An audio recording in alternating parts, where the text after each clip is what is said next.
Okay, so we're going to get into our first speaker, which was Michael Coffey, and he retired now. He retired last year, was the assistant principal at Kentucky School for the Blind, and they purchased pretty much everything because they were really having some struggles with trying to get things together. So they were having some gaps in what they were teaching and what students actually knew.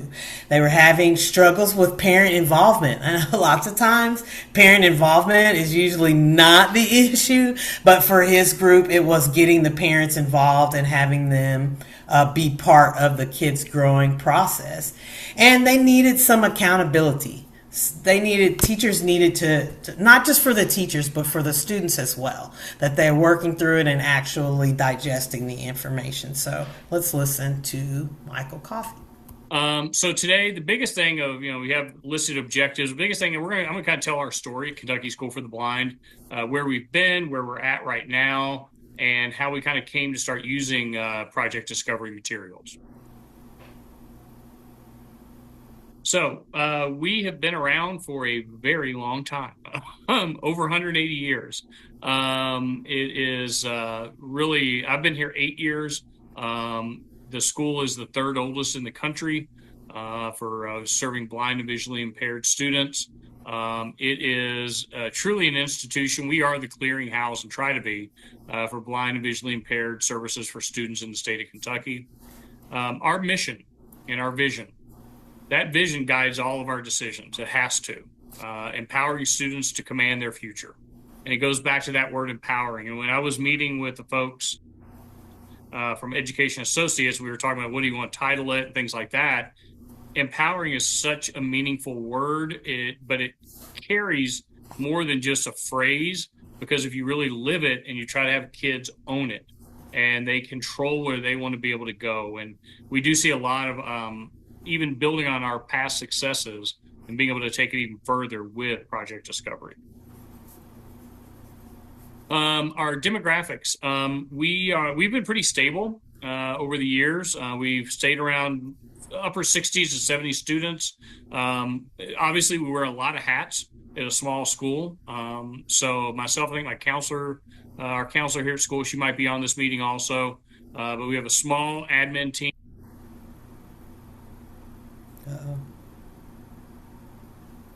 A really awesome group of teachers. We do have dorms on campus, and so that's why our classified staff is so high. And we serve, all of our students have IEPs and either visual impairment or blindness. We focus on K through 12 education. We offer a variety of different programs. And the dorm, like I mentioned, is a key piece because we do serve students across the Commonwealth of Kentucky, not the state, the Commonwealth. So we do serve them across the whole Commonwealth, and we have students come in on Sunday evenings. They leave Friday midday to go back home if they're staying in the dorm. But we do offer that for our kids so that they can be here and get those services they might not be able to get in their home districts. Our outreach program is pretty substantial. We have TVIs, teachers of visually impaired, who work across the state supporting families and fellow TVIs out in the state, trying to provide those services for students and for those classroom teachers. Enrollment trends. We've been stable in our numbers over my entire time here. We've actually grown some, but the biggest thing is the shift in our numbers going more towards moderate and severe disability students, or MSD. There's a few reasons for this that we can see, and this seems to be a common trend across schools for the blind across the country. And that a few of those reasons are there's more TVIs, or teacher visually impaired, in home districts, more getting training and certified, staying in their home district and working there with students. So students don't have to travel off to another school. Honestly, technology helps bridge that gap some too. So with proper supports in a classroom, in their home schools, and some technology, it helps. But why so many more students considered MSD growing in schools? Part of it is more preemies are surviving. And a lot of times when those preemies do survive, they might have a visual impairment, but they have additional disabilities on top of that. And that seems to be the biggest part of the population that's growing for us, and especially younger students who are MSD. But that's been our change, even in my 8 years here, that we've moved towards. And so the work program as we've had it, which I'm going to talk about in just a second, might not meet the needs of all those kids now. And so it is about us trying to find different ways to help those kids find that plan for where they're going to go in the future. We follow the same curriculum as same standards, same assessment, same testing as everybody else in the state of Kentucky. We are actually doing ACT testing next week with our juniors. That last part on there, and I'm sure my friends at California school who had registered in, it's not something new to them, but new for a lot of other people, is that expanded core curriculum, or the ECC curriculum. And that's something that we're able to really emphasize here that a traditional school might not be able to. And so when you think about the ECC curriculum, or expanded core curriculum, there are 9 areas that hits on. And these are areas that you think about incidental learning that might occur for students. Some of this goes back to that. Is if you were growing up as a child and your parents said, set the table, you knew how to set the table because you'd seen them do it. Not all students have that ability. They were able to see it and just learn by watching. So these are the 9 areas: compensatory skills, which are going to be more focused on academic, sensory efficiency, orientation, mobility. We have 3 O&M staff members that work with our students. Self-determination, which I think really ties in nicely with project discovery. Of course, career ed.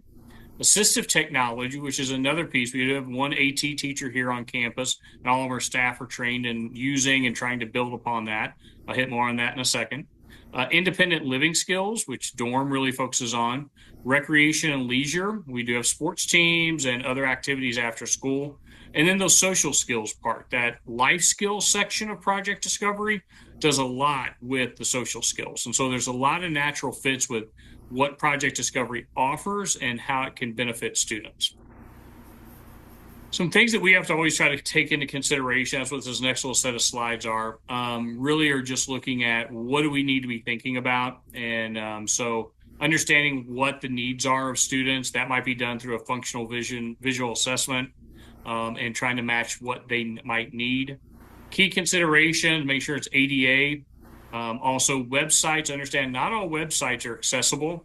I'm going to talk a second about screen readers. Not all sites can actually handle that or even provide, and sometimes they're quite confusing of trying to navigate a website just using screen readers. And then the either low vision, total blindness, or color blindness might be their visual impairment. Text-based, different things when we order materials for testing or things like that, or we create things in class. Large print, Veranda is great. 18 plus really kind of depends on the kid. Braille and tactile graphics. And then text to speech. If you have an iPhone, you might not be aware, but VoiceOver is just that. And you can actually have VoiceOver operate as a text to speech tool that you have probably carrying around that you never knew. Digital accessibility. The main thing I'm going to point out on this part is PDF files. They're not always, or usually not at all, friendly for screen readers. So we really stay away from PDF type files. Everything we try to move into Word or some other source to make it much more accessible to students. Visual content adaptations. A lot of times it's that providing those verbal descriptions of images and diagrams. That's a piece that I know as our students have worked with project discovery, they've had some frustration with, just because there isn't necessarily always laid out what and how something should be described. But that's why our teachers are there, and the teachers are the ones who then can give those descriptions. Classroom strategies, I think not as much at our school, but I'm thinking like a typical classroom who might have a student with a visual impairment. A lot of times when they come to us, they'll say, well, the teacher just read everything out loud to us. Everything was just told to us. But the best things you can do, yes, you want to verbalize, but also provide those hands-on things, provide the media as they might need it, and then extra time for any assignments. And the last little piece I'm going to hit on is that assistive technology piece. Braille displays and note takers. This goes back to like refreshable braille displays, which are amazing tools. It actually has little pins and it brailles in sets of 6 dots, and there's a whole row of them, and they come up and down. They will change what the letters and words are as you read across. Another new tool that's out that we're the first school in the country to be able to get our hands on them. Our next door neighbor is America Printing House for the Blind. They're one of the world leaders in producing materials. They have the Monarch, which is almost like it's the size of an iPad, but the whole surface, the whole top part is refreshable braille. So you can have graphs and other things like that the pins will pop up and the students can feel what those graphs are. You can always, try to make those to make them on a paper type, but this is much quicker. So magnification tools, CCTVs, and audiobooks, other types of ways. So where are we at? We know there's always room for improvement. And that's kind of why I put this little quote up here. We want to get better, and we see Project Discovery as a tool that will help us to do that. So currently, during the school year, we have a work program. We have students that once they're over 16, but usually once they enter high school, they start taking career exploration and start working on soft skills, the life skill parts of this curriculum. We've had them working at Walgreens, McDonald's, Kroger's, another place, APH, which is next door, our charitable foundation, and other businesses and things locally. They are paid through the Office of Vocational Rehab. It's been somewhat successful, but it hasn't been as successful as we would like.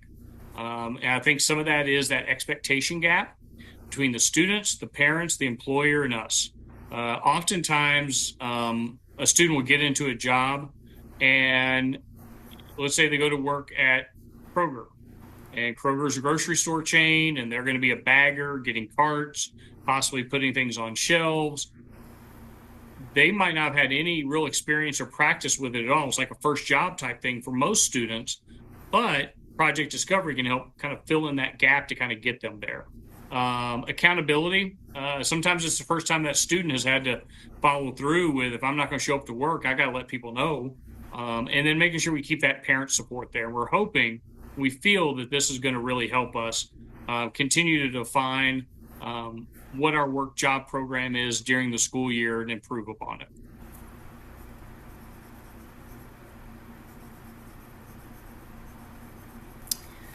Okay. So let's talk a little bit about things that Mike mentioned. One of the things that they really wanted to do is to be able to track student progress. And I know that one of the things that we really talk about in our kits are our data sheets that are in the adapted, or the work performance benchmarks that are in our general kits, and how you can really track what students are learning and how you can see if they are progressing through the information. It's also a good way that you can have a structure. When I started teaching a long time ago, the district I started in, we had no curriculum at all. Everybody was just kind of teaching whatever, hoping that we were hitting the Common Core standards. And so we give you that curriculum, and it's provided within these kits so that teachers were able to stay on task. And I'll tell you, Mike put together a lot of stuff so that this could work for them, making sure the kits had a controlled access so that people couldn't just take things out. You knew where the kits were, and that they had a plan. We're teaching this at this time, this at that time, and really worked hard with their professional development to be able to make sure that, everybody had a good foot to start out with.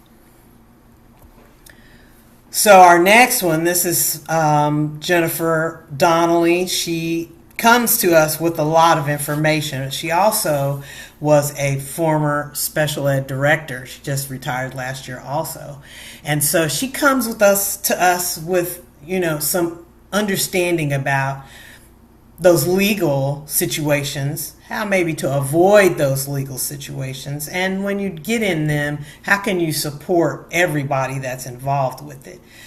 I really like this collaborative approach that she brings, because you're learning to not just to be a not just to wait for your turn to be able to tell your side of the story, but you're actively engaged in understanding where parents are coming from, understanding where they might not know how important it is for kids to be in on their IEP meetings, to be on track with their transition goals, and just how to make sure that everybody's on the same page. So let's listen to Jennifer. As a director, as a leader, as a teacher, right, I would come in and figure out what's going on that is working for us and what isn't. So some call it a SWOT analysis, right? Strengths, weaknesses, opportunities, and threats.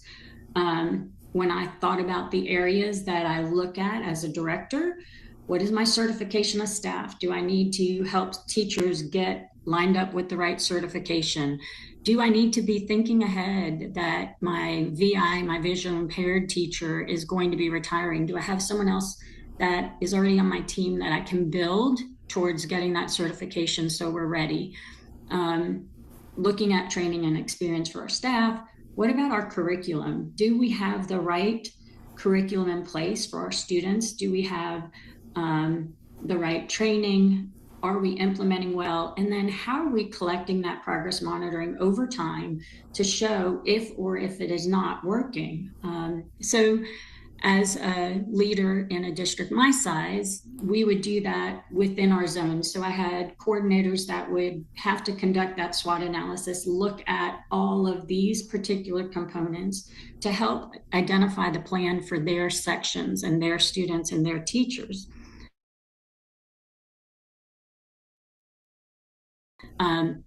So that very first conversation, what is the strength, what is the need? And when the needs were identified, then we started building plans around addressing the needs. One of the things when I started in Bibb County was finding a rich reading program, and then finding for my students in the alternative curriculum, finding a good core curriculum and finding good transition curriculums, and then having adequate data to show that it is working for that particular student.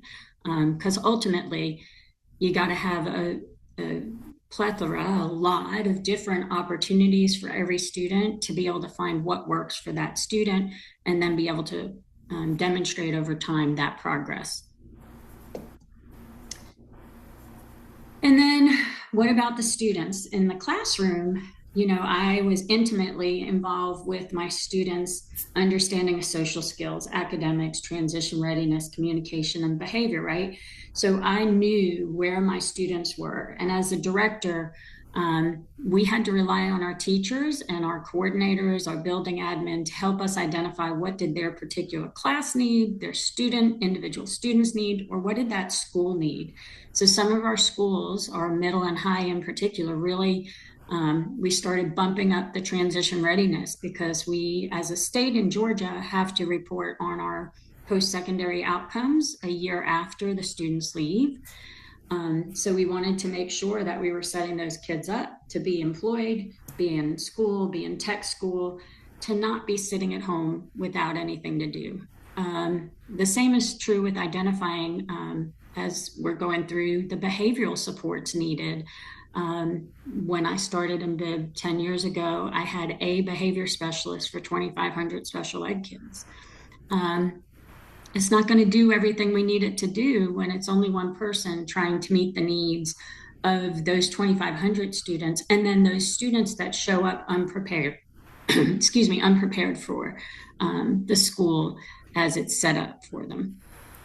So again, here we're looking individually at each student and making sure we understand where their strengths and weaknesses are, and then how do we utilize those strengths and those to help mediate or mitigate those weaknesses, and then what are we doing to build on those weaknesses to build them towards strengths. So this is before there's ever a problem. I believe if you can be very proactive and work to build the best programming for each child, you're going to have parents that have trust in you. And the more that you build trust with the families, the more that you're able to get growth in your students. So things going south. I don't know if everybody uses that across the country, but how do you know when things go south? So I'm putting it out there to hear from you in the chat. How do you know when something isn't right, when the parent's not happy, what's going on? How do you know when you're about to be in an IEP meeting and there's going to be some hard questions and some issues? So I'm going to give you a second to see if you'll put some words in the chat for me and see if we match.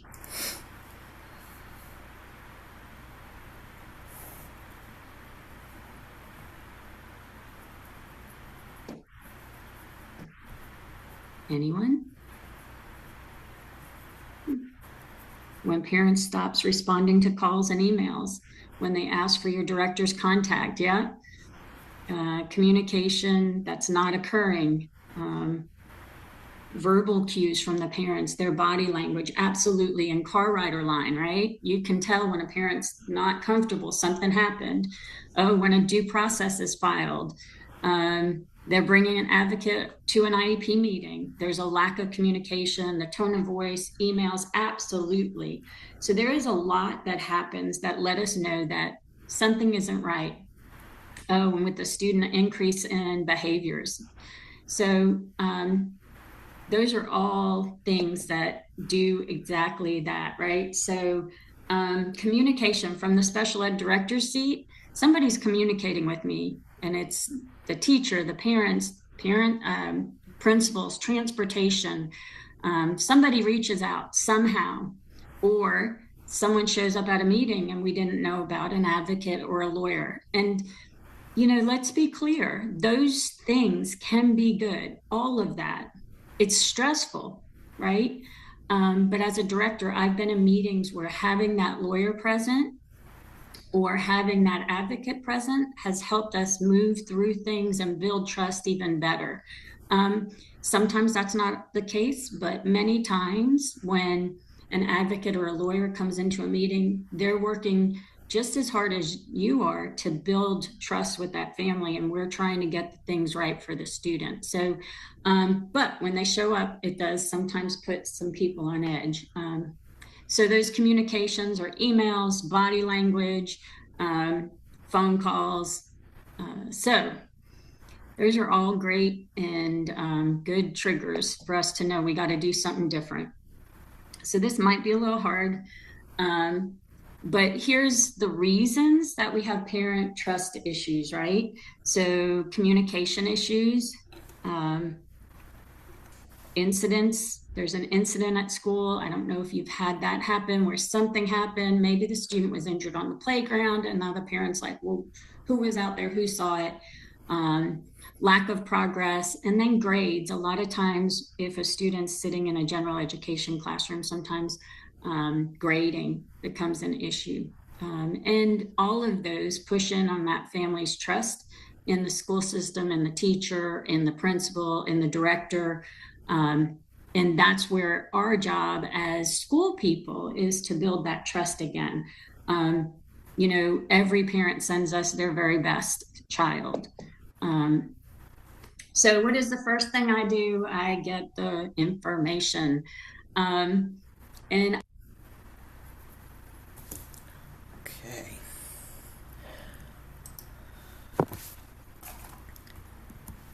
It was hard to know when to, oh no. Hold on, I made technical difficulties. Let's see what we can get this to work. Okay, so while we're working on trying to get Microsoft to not have issues, that might have been why she stopped. She had a lot of great information that she could talk about, as far as knowing when to recognize when the signs might be a little dangerous and where you might be getting into a little bit of trouble. So I like that information from her because then it really helps us to be able to recognize that. Hold on a second. I am going to restart my PowerPoint.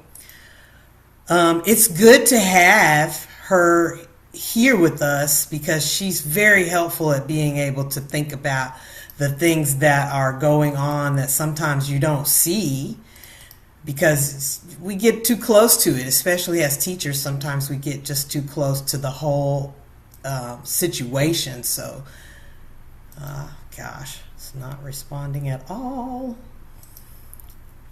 Of course, this happens. I ran this PowerPoint 50 times between yesterday and today to make sure that it was doing what it needed to do, and it ran just fine. So here we go. Anything, Jennifer, you want to add to what you were saying while I'm trying to get this to work? No, I just, if there's items that you guys would like to see in a Wednesday webinar related to programming for special education, legal issues, writing IEPs, put that in the chat so we know those weren't necessarily things on our list. And I realized before when I said, if there's anything else that you thought you'd want to hear from us, put it in the chat. I was muted when I said it. So, um, you know, that mute button. Yeah, So that please mute feel button. free to either engage with us here in the chat, engage on our Facebook page, ask questions, and definitely consider coming to our what we kind of in the back call office hours. It's open question and answers. That power hour allows you to hear from us or share things that are going well so that we know, hey, we got an expert in this state at this county. We can then reach out to the district and say, hey, have you gone and seen this? You might want to do a story about this teacher doing X, Y, and Z. I know a lot of teachers aren't good about touting their goodness, but as educators, we got to do that because there's not a lot of people that are going to do it for us. That's very true. I mean, I'm stuck, so I may have to bounce out and get back in. But I mean, I'm seriously. I'm still here, so it should be Yeah, okay for you to yeah, it should bounce be out and come okay. back. Yeah, I might need to bounce out and come back in because I am literally stuck. I got that pinwheel of death going on here. Oh, I hate that. That's not That's all good. right. So I'm going to ask them to put in the chat anything and everything question wise so that we can keep a conversation going. Yes, Hopefully she'll and be back in and yeah, I'll be right back. Let me see if I can get out of this, but I'll be right back. I hope. Yeah, it's not letting me move. I can't even get out of this. so those of you hanging out in our room today, what's going on in your state? Any big new initiatives in special education or general education? Okay.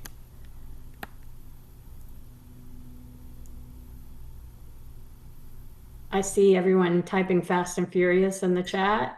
Said no one ever. Uh,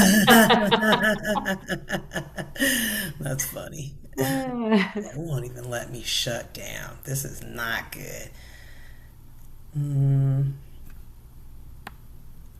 weren't we just talking yesterday yeah, about Dells and Max and everything else? yeah. Yeah, And so I can share some curriculum updates as we're waiting.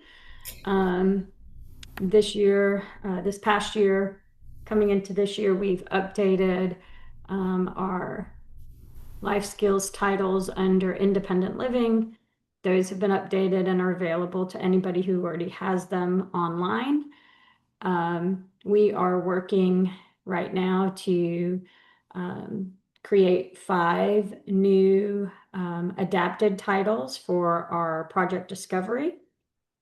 Those 5 include medical patient care, medical emergency services, construction trades, law enforcement, and I always forget the 5th one, electricity. Those are hopefully going to be hitting the stands as we speak by July. Additionally, for this coming year, all of our project discovery titles will move to an online platform. So the thumb drives will go away. Very excited about that. And in the future for next year, hopefully by next January, we'll be talking about the adapted titles for Achieve Life Skills. That currently we don't have adapted titles, but we are working towards creating those. So I'm hoping that you all are still with me. All 18 of you.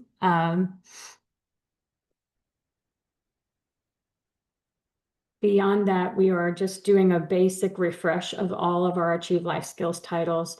In July, our Achieve Life Skills will have some updated pre-post testing for the gold level. Additionally, there'll be some more rigorous worksheets included in all of those.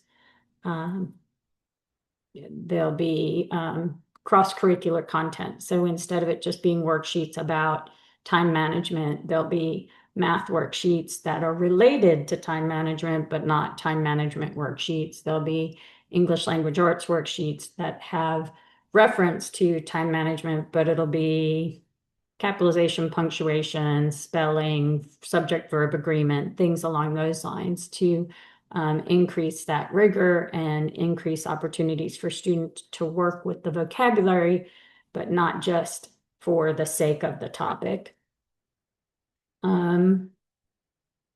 Beyond that, who all is in here with me today? What are your titles? What do you do?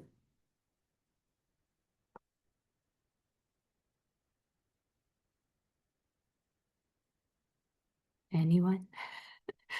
Are you there?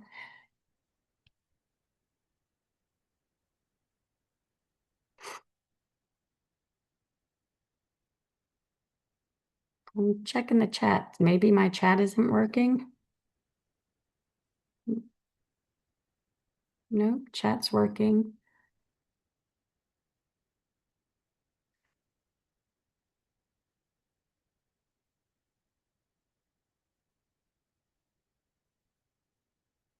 Okay, the newest addition to EAI, here to learn. Oh, hey, Delaney, nice to meet you. An ARD facilitator. What is ARD? Teacher quality specialist, facilitator. Nice. So some of the stuff about the legal issues might be helpful for the facilitators. Special project assistant. I do project discovery. Nice.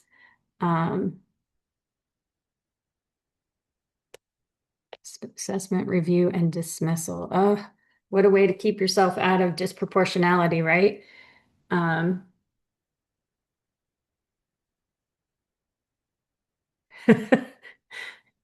Believe me, we had to do a lot of reassessments at certain points for EBD, MID. We have Falisa back. Can't hear you though. Oh, there you It are. almost didn't want to restart. It gave me some error message. So it almost didn't want to restart. I was like, I've been sitting here all day. I don't understand what the problem is. But that's okay. I'm back. I made it back. I survived it. All right. So thank you, Jennifer, for doing that. That's okay. We have had some good conversation. It took a Good. minute. I was a Good. little concerned the chat wasn't working, but But we got it. Good. yes. Thank you for that. So, and if I interrupted anything, when we get to the end, you can pick back up and finish up what you were talking about. So, okay. So, sorry for that interruption. Technology can't live with it. Can't live with it. So, I'm doing my best I can. So, let's talk a little bit about Chris Eichner. He is, of course, our Gary Bates Award winner, and I'm just going to get right to Chris, his highlights. He really did a lot. He really does a lot for his students. He really, really works on having them work towards independence, and he's really worked hard at that. So let's have Chris. Students start the transition planning by the age of 14. The majority of the kids I work with are between 10th and 12th grade. We do interest inventories to kind of understand what they like and what they don't like. We also provide daily work assessments. I'll show a little bit about that later. Our students, the majority of them work 2 days a week for 3-hour shifts. The reason we do that is because, one, we have a lot of students that we have to get through, but in addition to that, what I've found is whenever you have kids working for 6, 7, 8 hours a day, it's too much for them.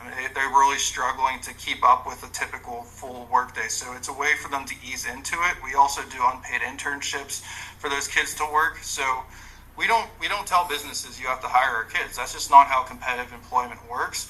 We go in there, we do daily work assessments, we show that they can do it, we show that they're independent in these skills, and then we have those conversations with those businesses saying, this kid's independent in all these skills, he's doing an awesome job. We think it's time for this kid to possibly get hired. And that's a lot of the results from that. These kids have gotten hired, they're getting paid, they're going to work by themselves. I have 3 kids this year. They're going to be going to work by themselves, and I'm not going to be doing much. All I'm going to be doing is they're going to check in with me once a week just to make sure everything's going okay there in that environment. And that's really it. So yeah, we're trying really hard to make sure that this becomes systematic for these kids. We're not here just to do 9 weeks for work and then move on to the next kid. No, we're trying to get these kids employed. We're trying to move to the next step in their life for them.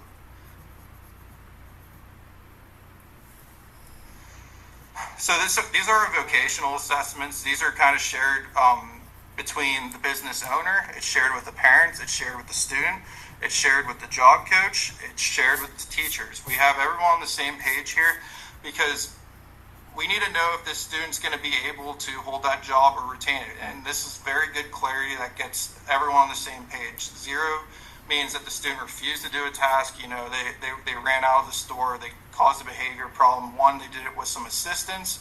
2, they were completely independent at the task. And if you see a bunch of 2s on here and you start to see these perfect scores, then we start having those conversations with the business. That's the data that you guys, we need to keep driving, is to say, these are the skills that where they're at and this is where we need to get to. It also provides ourselves feedback. So when we go into the next shift, we can look at these assessments and we can say, okay, this is going really well. We might not need to spend this much time at the site with this, but let's work on these tasks that we're really struggling with. And what adaptations can we put into place? So visual aids like step-by-step, adaptive workplace technology. We really focus on the environment because a lot of the services that students get here in high school, a lot of times, let's face it, they call it the cliff. After they graduate, a lot of those services go away. So what we're doing is we're going to go into these communities and provide those services at those businesses. That's the shift that we need to start focusing on. It shouldn't be as much about what we do at the school as what are we going to do outside to build those adaptations in place for them. So here's a couple of our kids working. He's working at the Hilton Garden Inn. So right there, he's folding napkins. Some of the stuff they do folding. They do laundry. They clean, organize in the hotel. They do customer service sometimes. It really depends on the day and what they need to do, what they need them to do. In the middle, that's at Michael's. So what they do is like a lot of the items that are coming in, they grab it, they put it on the shelves for them. What's really cool is on the bottom of those floors, it'll actually say Section 5 or Section 6. So in their handheld, it actually is like kind of like a GPS for them. So it'll show them where that location is. They scan it, they put that item on. That's a workplace adaptation there. You know, it could be as simple as that you could put in there. And now these kids that may have struggled with navigation before with work, they're independent now. You know, so he was a really cool story. As well as another student that worked there. They both got hired there, and you know, I was really happy to see how well they did this year. On the right, it's one of my other students I had last year. I actually worked evenings with him, so I'd be here between 7 and 3, and then after that, I would go to my next site for work, where I job coached between 4 and 8 with that kid. When he started, it's funny, we started with personal shopping. He was really struggling with the handheld device. So I knew some of the other departments at the store just from job coaching in the past. So I said, you know, I know one spot that he was going to excel in if we just give it a shot. It was produce. We tried produce, and he knocked it out of the park. I just actually checked in with the manager over there just the other day, and she's like, he's perfect. You know, he's doing great. You you don't need to keep monitoring anymore. We're really thankful for this program, so on and so forth. But that is the benefits of having a transition coordinator in a school district, because not only do I know my students, I also know my community. So you have one of these in every single school district, you're going to start to see better results because you know the personnel you're working with, you know the environments you're working with, and you can put those adaptations and those supports to meet that student's individual's needs. Over here on the left, that's Finley's. I was really proud of Raquel. She's on the left. She's a really cool story where she had a lot of, I can't get into detail just because of HIPAA and stuff along those lines, but there was very limited opportunities, I'll be honest with you guys, to find a job for her. We out of thin luck, pure luck, Finley's reached out saying, hey, we're really trying to find kids to do jobs with this. I knew she was very good at advocating for herself, and the whole part of this job was for her to advocate to sell dog treats and stuff. So she would go set this up in the store, and she'd advocate, sell these products, and they say she's been a home run there, where she's just going there by herself. She's carrying it all in her bag with crutches and stuff, and she's working so hard. Now she's going to a vocational site for next year. And I'm excited to hear how she's doing over there. But she's doing that on top of her working. And she, like a lot of people said when I started, you might not find anything for her. But, just through communication, through doing some of these curriculums, for her to self-advocate for herself as well, it landed her a job. And it was really cool to see the impacts of that. In the middle, that was us for the summer. We did car detailing for the kids. It was actually a really good life skill the kids picked up. They seem to really like it. And we're actually, one of the things we're looking at now is what detailerships are going to be willing to take some of our students in to start trying this out in our community. So that's where we're actively at now, is seeing how we can get those kids connected with that. On the right, that's at Cookie Ice Cream. If Connie's here, hopefully she raised her hand or something in the comments if she's here. If not, she said she might be here, maybe not. But you want to ask about how to start a business for individuals with disabilities, she is the person to talk to. I mean, her daughter came here to Montour. This was prior to me starting here. She had her own, her child had her own challenges that she was working through herself. And she advocated, she fought like hell to get what she needed for her kid, which landed her to go to a transition program around 2021. And, her daughter really advocated that she liked to cook things. So her mom said, you know what, we're going to build a business around you. So now they sell ice cream. It's called Cookie Ice Cream. If you ever get a chance, log on to their website, leave them a good comment. They do an incredible job there. We're really thankful to have them as a partnership. Very, very nice people. They work really, really hard, and they understand what they're doing. They understand how much of a benefit it can be, not just for their business to hire individuals with disabilities, but also be a benefit for these kids that are just itching for their opportunity. So, very cool. So independent living skills, it focuses on activities of daily living. Okay, I'm going to stop Chris there in interest of time, and just briefly, some of the things that he really wanted to touch on that are provided by Project Discovery is the hands-on experiences and how kids can use multi-sensory to be able to touch the products, to see if this is what they want to do, to be able to get involved with it. We also have assessments, like I mentioned before, the pre and post test, and our data sheets and our work performance benchmarks. And with the Achieve Life Skills, you're going to get a 10 to 15 day scope and sequence. So you're going to know what is expected from kids as they go through the curriculum, and where you might be able to take breaks or add your own curriculum into it. The final speaker that we were going to listen to is Anel Hagerman, and she's the Access Coach at Bibb County. She's worked with Jennifer before, and she's just really on the ball with the things that she does with her students. So we're not going to play the video, but she this is how they were able to incorporate Project Discovery into their access program, and to be able to give kids of a broad range of disabilities the ability to be able to not just learn it, but to gain that independence that comes with being able to conquer something on their own, that comes with them being able to do things without the constant need for supervision. They also did a buddy system, so they would have a kid working with a disabled learning, where there was a disability or a learning disability, working with that kid to help them.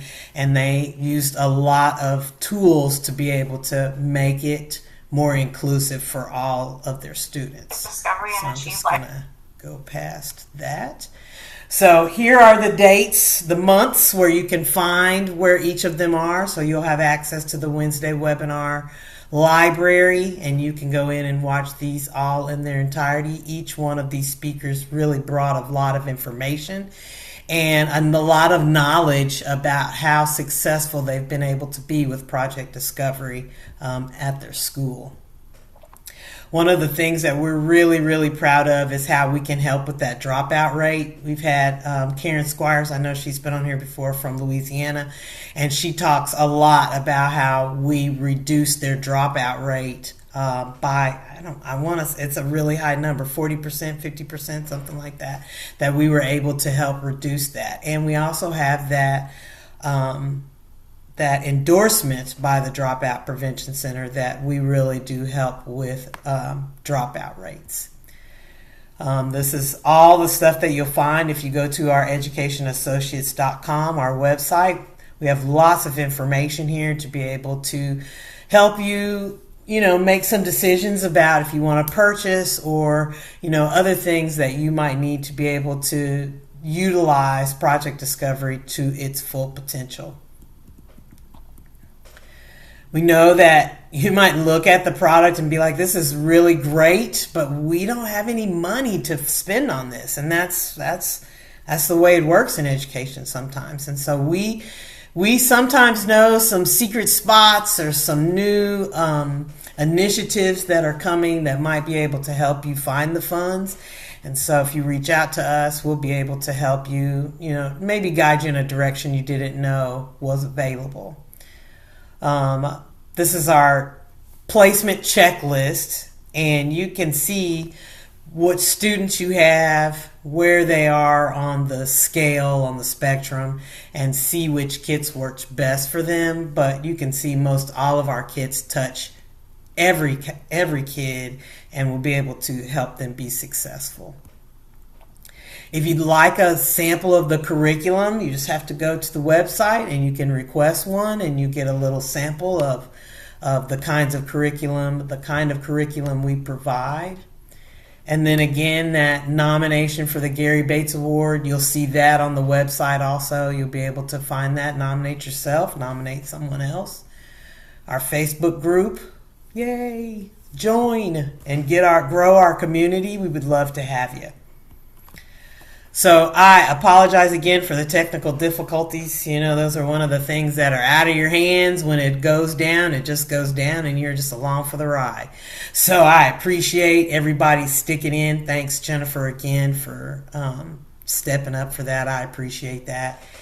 And reach out to us if you have any questions. Jennifer and I will be glad to help you, listen to you, whatever it is that you have going on. We'd be glad to be there for you. Reach out to us. And I want to thank you for being here today. And remember, come in 2 weeks to our open office hours called Power Hour, where you can share with us what you're doing, get some tips and tricks on how to use it better. Ask whatever questions you want. We kind of sit there and we chat, and people come in and they ask their questions and they leave. And then they go, Or they ask their questions and stay and hear what other questions are being asked. So come and join us. Yes, most of the time and that one, there's no technical difficulties because we're just in there. We're just in there. That's right. I don't have to add anything or do any of that stuff. Oh, never have I had that happen. I've been doing this for a long time, and never have I had it completely seize up like that. But we survived it, and we'll live to talk about it next time. That's So, right. all Thank right. you all for being Thanks, here. everybody. Bye, everybody. All right, I'm going to stop recording.